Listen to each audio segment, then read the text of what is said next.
Bienvenue dans cette salle de classe virtuelle. Aujourd'hui nous allons parler des accords de partenariat économique entre l'Union européenne et le Cameroun APE Cameroun. Voici pourquoi le Cameroun ne doit pas signer l'APE finale. De Jean-Paul Pougala. Les vrais enjeux cachés de ce traité que les négociateurs européens se gardent bien de communiquer à la contrepartie camerounaise. Notez bien, cette leçon a été publiée pour inciter le gouvernement camerounais à ne pas signer la phase finale des accords de prédation économique, APE, avec l'Union européenne. Et distribuée à tous les membres du gouvernement, et à tous les parlementaires camerounais, un à un. Peine perdue. Finalement tout cela n'aura servi à rien puisque pour valider l'accord, le chef d'État camerounais mettra sa dernière signature à quelques heures de son entrée en vigueur il y a 3 ans, le 4 août 2016. Et puis, en 2018, certains naïfs, les plus incultes que le Cameroun ait connus, qui ont découvert la politique en 2018, m'ont traité de sardinard, parce que j'ai eu la malchance de les mettre en garde contre leur conception bizarre de la démocratie qui consistait à dire, ou tu me suis dans ma folie ou je te combats, et de leur dire que leur délire, les amenait droit dans le mur. Je serais curieux de découvrir quelles contributions ils ont faites pour améliorer la gouvernance qu'ils critiquaient. D'ici là, voici la mienne. En ce moment, se trouve à Yaoundé, une délégation de l'Union européenne pour convaincre les autorités camerounaises à signer l'accord définitif de libre-échange entre le Cameroun et les 28 pays de l'Union européenne. Le journal en ligne Mediapart rapporte les propos d'un membre de cette délégation qui donne pour acquis cette signature. C'est la 3e fois en moins d'un mois que je reviens sur le sujet pour demander aux autorités camerounaises de ne pas commettre l'erreur mortelle de signer un tel accord.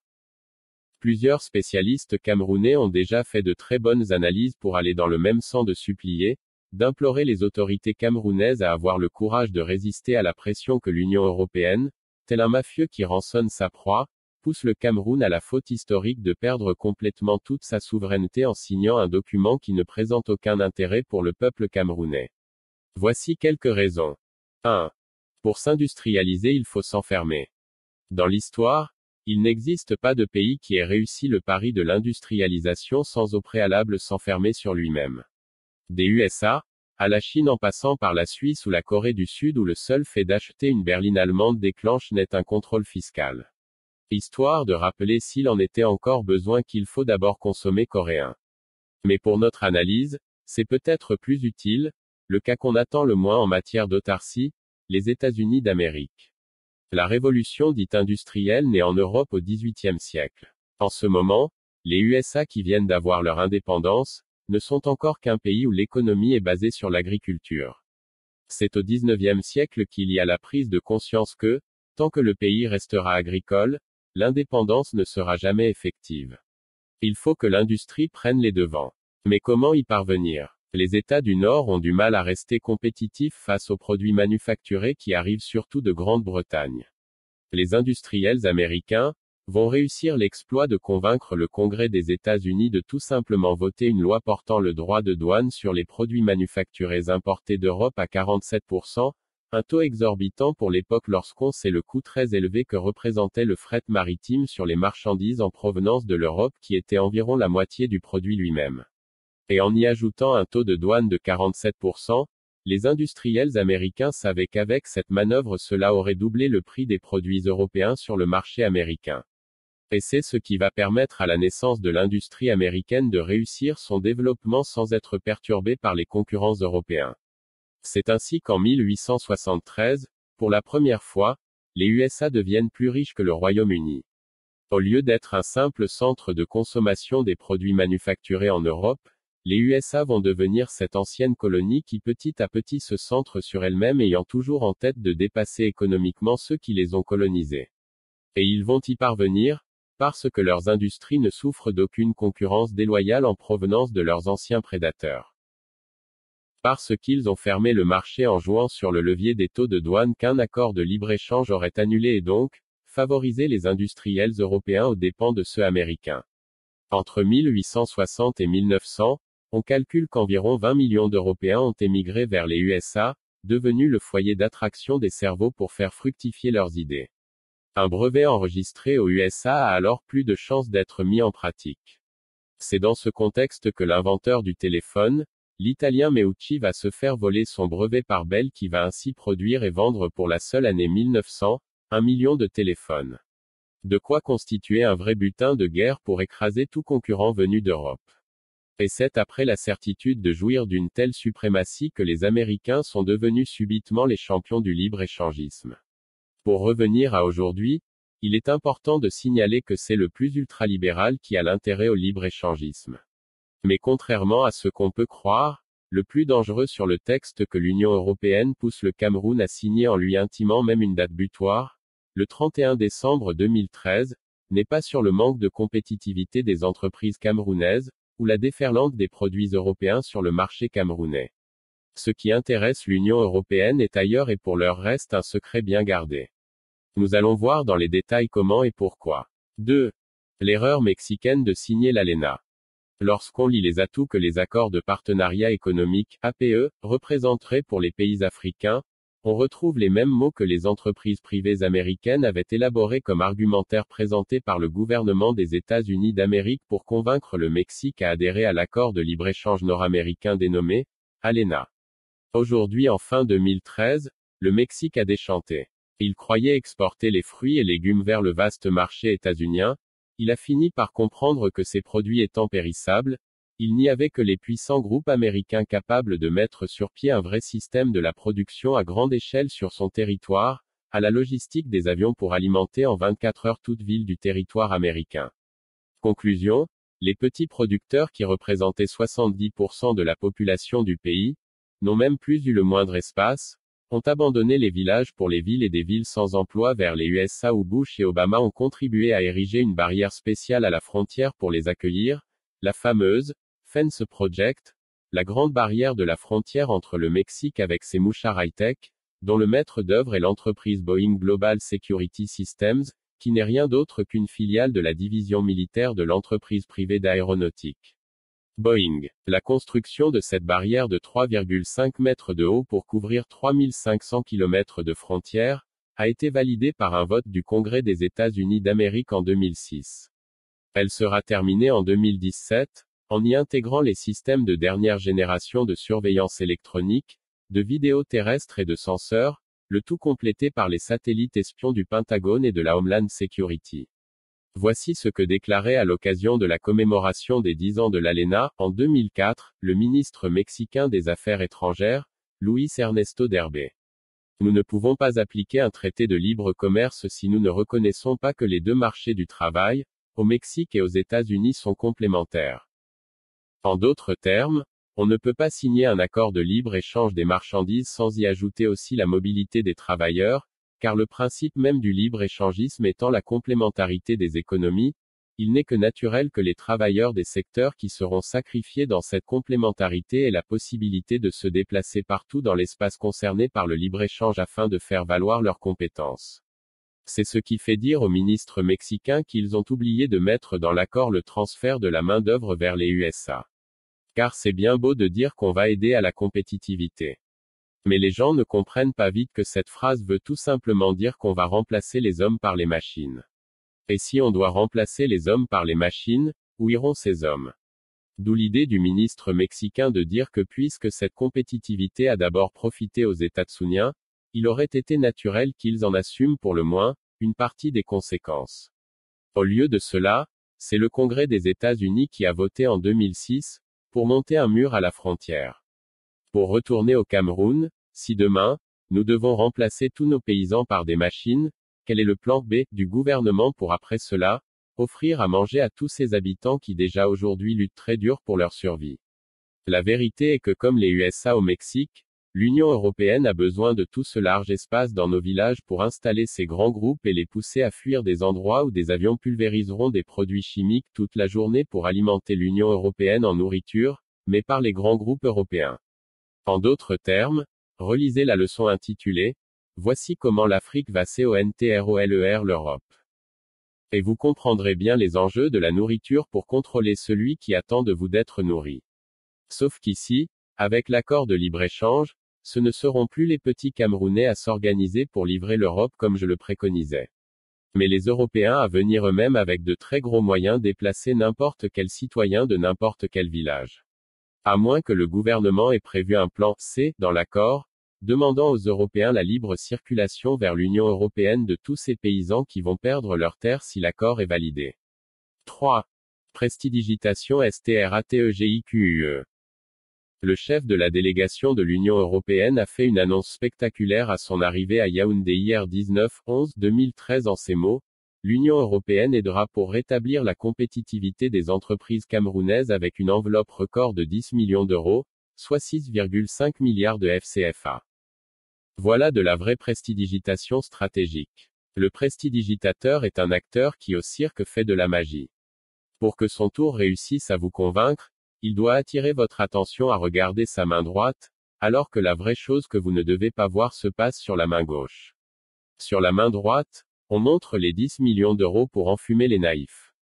Ce chiffre est 10 fois inférieur au montant que l'Union européenne a dépensé chaque année, pendant 30 ans, au titre de la politique agricole commune PAC pour empêcher l'émergence d'une vraie filière d'élevage au Cameroun, en utilisant cet argent pour financer ses exportations de poulets congelés vendus à vil prix sur le marché camerounais, pour viser le seul but de tuer l'élevage avicole camerounais. Donc, ce montant est dérisoire. Et à combien d'industries devrait-on partager une telle enveloppe? Et pour faire quoi? Pour aider à résister à la concurrence des industries européennes demain après la signature de l'APE. Il n'y a que les enfants de la maternelle pour croire qu'un prédateur donnera à sa proie les moyens pour lui résister. Donc, les 10 millions d'euros c'est la diversion que l'Union européenne a créée pour occuper les Camerounais à débattre d'une inutilité sur le plan stratégique. Pendant ce temps, on ne parle pas de ce qui se passe sur la main gauche. Les vrais enjeux pour l'UE au Cameroun sont bien tenus secrets et n'apparaissent nulle part dans le contrat. Pour les découvrir, il faut aller à Bruxelles. Là où tout est organisé et géré par un système de corruption bien enclin depuis des années appelé lobby, comme je décrivais dans la leçon intitulée « L'UE est le terreau de la corruption ». Dans cette ville, 15 000 groupes de pression ont pris place pour piloter à distance toutes les décisions européennes. Et c'est en m'interrogeant sur l'identité des groupes qui ont mis le feu aux fesses des politiciens européens pour accélérer la signature de l'APE avec le Cameroun que j'ai pu trouver les vrais enjeux cachés de ce traité et que les négociateurs européens se gardent bien de révéler à leur contrepartie camerounaise. Sur les quelques 30 groupes intéressés, voici ceux qui m'ont le plus marqué. 4. La PREDATION des futures marches publiques. Depuis que le Cameroun a mis le cap sur la Chine, il y a 5 ans, les Européens ne l'ont pas encore digéré. Alors, comme on dit en Europe, tu chasses le diable par la porte et il passe par la fenêtre pour rentrer. L'Union européenne est passée au plan B pour contrer l'influence de la Chine en terre africaine et dans ce cas, en terre camerounaise. Tous les contrats sans exception entre le Cameroun et la Chine se font sans appel d'offres, mais de gré à gré. C'est un rapport d'État à État avec une sorte de troc, infrastructure contre minerai. Les entreprises européennes qui avant, vantaient leur connaissance des politiciens locaux pour avoir des marchés publics à des prix gonflés, se retrouvent au chômage, puisque tous les marchés sont désormais entre les mains des Chinois à des vils prix. Si le Cameroun signe les accords de partenariat avec l'UE, il faudra désormais, comme le prévoit la réglementation européenne, passer par un appel d'offres où les entreprises européennes pourront participer et non plus la Chine seule. Tout le monde sait que même en présentant les enveloppes des entreprises européennes qui veulent participer à l'offre de construire une route, elles ne seraient jamais compétitives par rapport aux chinoises. Mais l'UE compte sur une faiblesse qui caractérise la coopération sino-africaine. C'est le fait qu'il n'y a pas d'argent, mais un système troc entre la Chine et le Cameroun. Mais s'il n'y a pas d'argent, il n'y a rien à bouffer pour le ministre qui traite le dossier. Et souvent, ce sont les mêmes ministres qui font capoter certains projets avec la Chine, puisqu'ils n'y bouffent rien. L'UE sait que ces ministres sont très réceptifs au fait de contrer les Chinois, par le fait que certaines pratiques comme la surfacturation permet de mettre de l'argent dans un compte en Suisse pour le ministre qui va très vite donner son accord, même si l'offre est 10 fois supérieure à celle chinoise. 5. Les brevets plus difficiles à copier.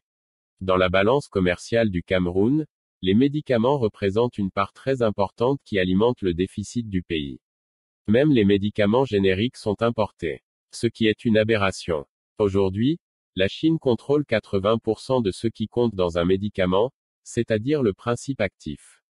Et comme expliqué dans la dernière partie de la leçon 59, sur l'Occident qui devient une colonie chinoise, quel que soit le brevet qu'un grand groupe occidental dépose pour un nouveau médicament, il est obligé de se tourner vers un des 3 grands groupes publics chinois pour lui produire le médicament, puisque les seuls à même de lui offrir le principe actif pour réaliser le médicament de son nouveau brevet.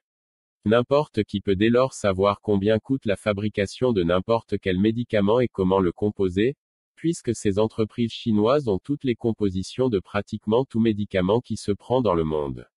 On peut ainsi constater qu'un médicament vendu sur le marché à 50 € a effectivement coûté en Chine 3 € à la fabrication.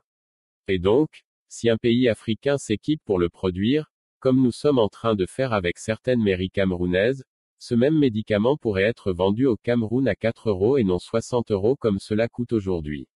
Le problème reste au niveau du brevet. Et comme il n'existe aucun accord mondial pour une date butoir à partir de quand vous avez la liberté de copier le brevet de quelqu'un en matière de santé publique, comme dans ce cas de médicaments, les pays africains auraient dans cette situation, intérêt à fixer cette date la plus basse possible.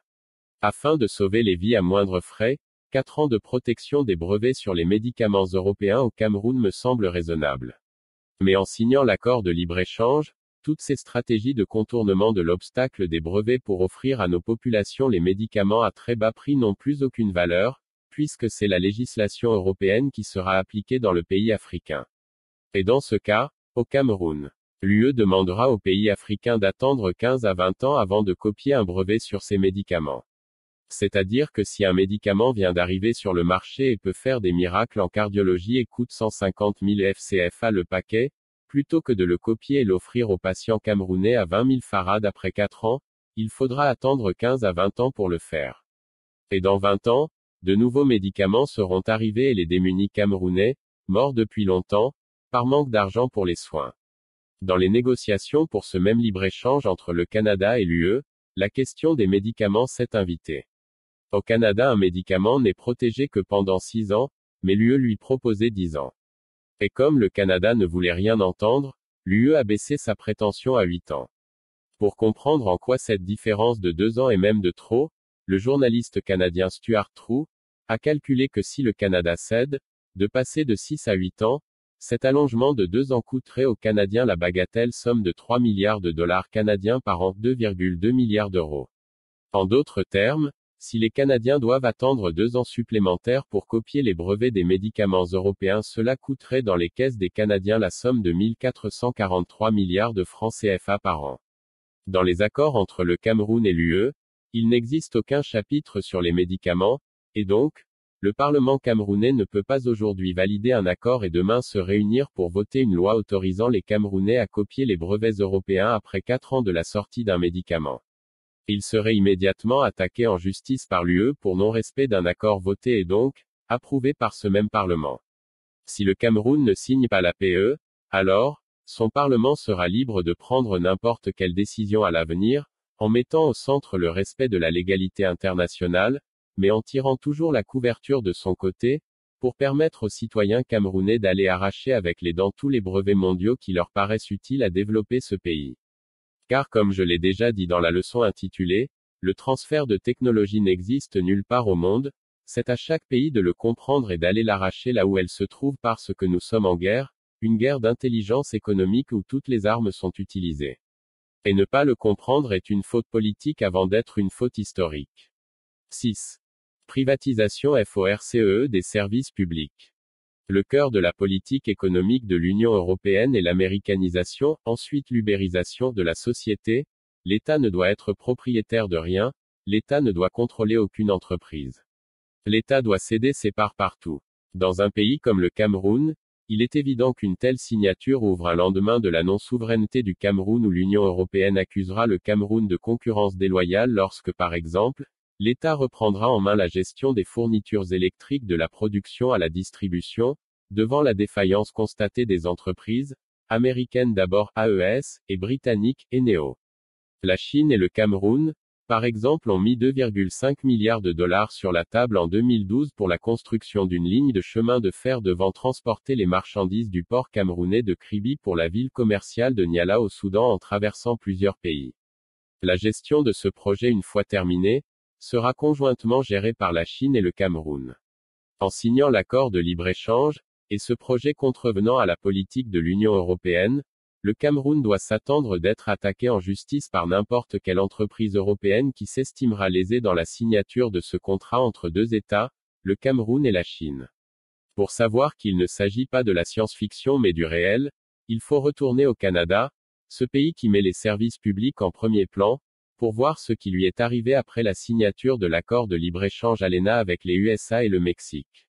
D'après le décompte macabre que le journaliste Benjamin Bultel a publié dans le quotidien français L'Humanité du 27 août 2013, de 1994 date d'entrée en vigueur de l'ALENA et 2011, le Canada a été attaqué en justice 28 fois par les entreprises privées américaines qui lui contestent par exemple le fait que la société de production électrique qui fournit une partie des USA, Hydro-Québec est de propriété de la province du Québec, sans aucune possibilité de la privatiser. Et tous ces procès ont coûté au Canada selon Benjamin Bultel, la bagatelle somme de 5 milliards de dollars canadiens, environ 3,7 milliards d'euros, c'est-à-dire l'État du Canada a dû débourser la somme de 2427 milliards de francs CFA pour aller au tribunal se justifier de maintenir ses services de base, publics, comme l'eau et l'électricité.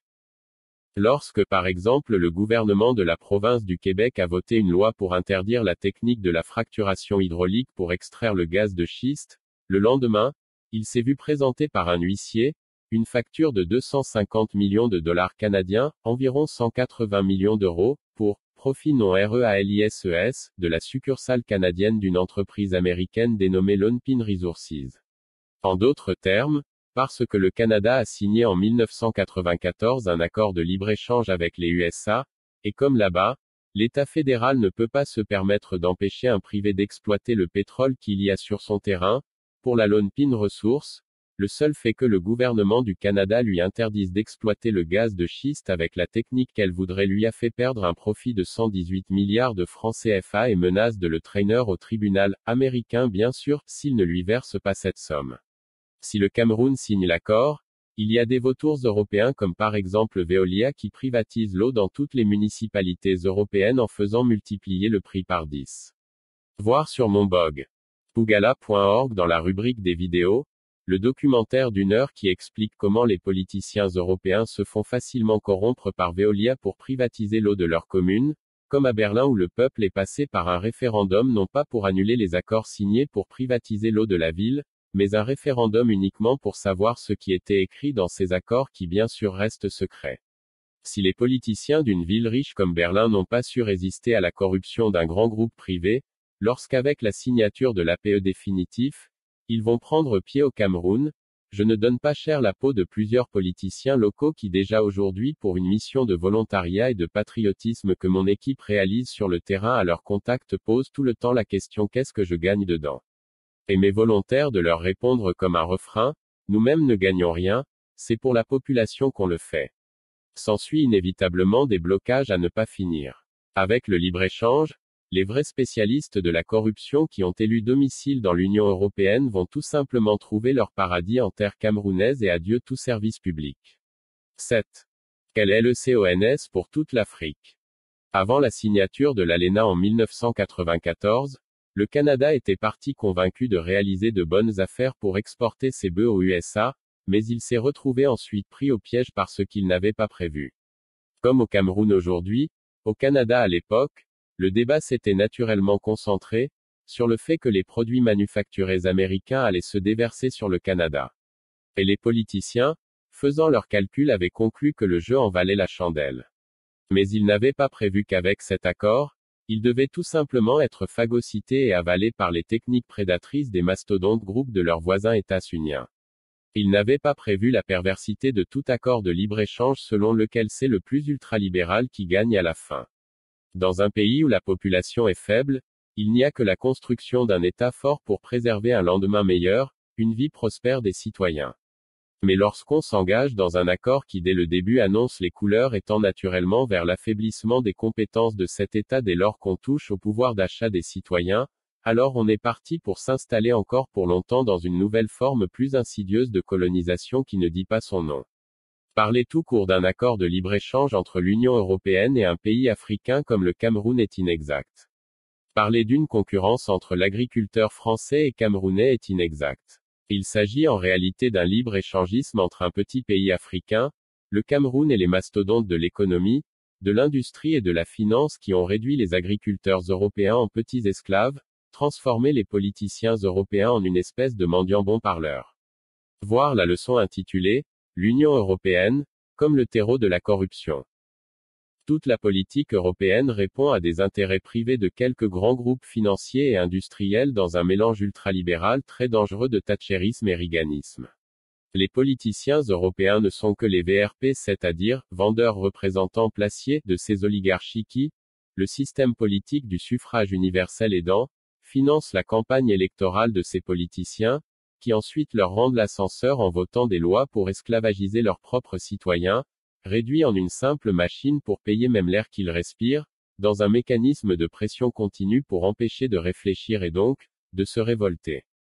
La seule alternative laissée aux citoyens est le suicide, comme le fléau qui frappe les agriculteurs dans toute l'Union européenne. Par exemple, en France, chaque 2 jours, un agriculteur se suicide, poussé à bout par ces oligarques qui contrôlent tout, des engrais chimiques au supermarché en passant par le péage des autoroutes. C'est en tout cas ce qui ressort de la publication faite il y a à peine un mois, jeudi le 10 octobre 2013 par l'Institut français de veille sanitaire, INVS, dans le cadre de ce que l'Institut appelle le plan de prévention du suicide dans le monde agricole annoncé par le ministère de l'Agriculture en mars 2011. Et d'après ce rapport, la toute première étude officielle sur ce sujet très tabou en Europe sur le suicide des agriculteurs, un agriculteur se suicide tous les 2 jours en France. Ce sont ainsi près de 500 suicides d'agriculteurs qui ont été enregistrés de 2007 à 2009. Durant cette période, ce sont 417 hommes et 68 femmes qui se sont suicidés, parce que le fruit de leur travail ne permettait même pas de rembourser les dettes que le système les a contraints à contracter, pour, soi-disant, améliorer leur compétitivité, par l'achat de machines très coûteuses. Alors qu'en même temps ces mêmes oligarques, supermarchés, payent à un prix très bas, fixé et imposé par l'acheteur, leur lait ou leur viande. 8. Conclusion. Si le Cameroun signe un pacte de libre-échange avec un système si perverti par l'argent et le virus de la domination permanente, ce sera une manière de se mettre lui-même la corde au cou. Tous les contrats signés avec la Chine de la construction automobile à la fabrication des bateaux porte-conteneurs sont mis en veille. L'issue désastreuse du compromis sur le 2e pont sur le Wouri dont le démarrage a été lancé la semaine dernière par le président Biya, montre bien à quelle sauce le Cameroun sera bientôt mangé, si par malchance, le gouvernement camerounais et le Parlement à peine voté, devaient céder aux sirènes des VRP européens. Il me plaît de conclure avec ce proverbe de l'ethnie Mboh du Mungo au Cameroun, chaque marigot a son crocodile. Devant le marigot de l'APE final que l'Union européenne nous invite à signer, il m'a semblé important de montrer à ma manière, tous les crocodiles qui se sont cachés sous l'eau expressément trouble de cet accord, pour que personne ne se justifie jamais d'avoir hypothéqué l'avenir des enfants du Cameroun par ignorance ou par naïveté. Maintenant, vous le savez tous. Que décidez-vous de faire? Jean-Paul Pougala. Ex-photographe ambulant. EPILOGUE 7 ans APRES. 7 ans après cette leçon qui a été donnée individuellement à tous les députés camerounais, au chef de l'État, au Premier ministre, au ministre de l'Économie, au ministre du Commerce, au ministre de l'Agriculture et surtout, au ministre de la Justice, l'accord a finalement été signé et déjà entré en vigueur 3 ans après, le 4 août 2016. Les droits de douane seront effacés graduellement sur une période de 20 ans. Sur le terrain, le Cameroun a augmenté de 30% les frais de douane sur les importations des machines en provenance de la Chine, et surtout, a imposé de nouvelles normes et inspections dites de la qualité sur les produits en provenance de Chine. Cela devrait selon l'UE aider les industries européennes à mieux exporter vers le Cameroun. Et empêcher les industriels camerounais de s'équiper à moindre coût des instruments de production en provenance de Chine. À notre niveau d'industriels camerounais, puisque les politiciens ont fauté et ne m'ont pas écouté, nous avons créé à l'intérieur du Ravindaf, notre propre plan B, une sorte de cellule spéciale pour tenter de résister et même d'inverser les effets pervers d'un tel accord sur la création et le développement des micro-industries que nous déployons dans le pays avec tant de difficultés depuis 2014. Notre objectif est de ne pas rester à pleurnicher dans la défensive, mais à passer à l'attaque à la conquête du marché européen, puisque c'est eux-mêmes qui nous ont ouvert les portes de leur vaste marché. Il restait maintenant à découvrir les meilleures stratégies à adopter pour passer à une telle offensive. Quand les politiciens ne sont pas en mesure de dire non à un prédateur puissant, comme au Japon après 1945 avec l'occupation militaire des USA jusqu'à aujourd'hui, il faut arrêter de philosopher et permettre aux industriels de mener la vraie résistance économique, la seule à même de garantir la souveraineté d'un pays. Au Japon, ce sont les industriels qui sont montés au créneau pour combler les lacunes des politiciens en créant beaucoup de richesses. Comme les jeunes Mexicains en errance à cause de l'ALENA, nos jeunes ne doivent pas avoir comme seule alternative d'aller mourir dans la mer Méditerranée. Créer de la richesse dans nos villages contre vent et marée est notre seule possibilité pour occuper nos terres et créer des conditions d'un développement humain. Si vous avez les moyens pour investir dans l'industrie, joignez-vous à nous dans cette bataille pour recouvrer notre souveraineté grâce à l'industrie. Sur la photo, prise sur la route de Obala à Nangai-Boko, les activités sont si rares qu'à certaines heures de la journée, on peut voir passer une voiture toutes les 45 minutes. La route précédait le développement, oui mais sans les APE. Je bloque tous ceux qui veulent profiter de cette leçon pour régler des comptes avec le gouvernement. Ceci est une salle de classe, un espace de réflexion sur les solutions à nos problèmes et non un espace de faux débat des frustrés de la République. Si vous avez aimé la leçon, alors cliquez sur j'aime, abonnez-vous et surtout activez la cloche de notification pour être informé de nos différents cours virtuels.